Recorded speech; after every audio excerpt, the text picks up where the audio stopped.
Hi, I'm Laura Patsko, and I'm happy to say that I will be presenting at the BELTA Day on the 25th of April 2015 in Brussels, and I'll be talking about teaching pronunciation and listening for English as a lingua franca. In other words, situations where English is used as the language of communication between speakers for whom English is not their first language, and it may be the only communicative option. Now, this is a really interesting field of inquiry, and one that has been discussed and researched very thoroughly for over 20 years, but mostly in academic circles and in universities.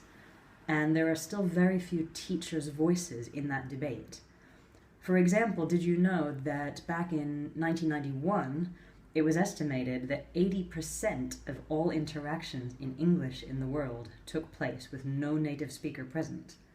And in 2008, David Crystal estimated that non-native speakers outnumbered native speakers of English by almost 3 to 1. But is this reflected in the materials in our English language classrooms? Is this reflected in our teacher training courses? Is this reflected in classrooms in general? I would say probably not. And what about students' choices? Students are very rarely given any choice in how they're instructed in pronunciation. When they are given a choice, it's often British English or American English. But what other options are there? What other options could there be? And how would we go about teaching those? Also, what about the listener? Pronunciation is a two-way street. There's someone speaking and someone listening. And it stands to reason that if so many of the interactions in English in the world now involve people from all over the world, then in our classrooms we should be preparing our students to listen to very many kinds of accents. Now, some people say, okay, stop, it's too complicated, it's too messy.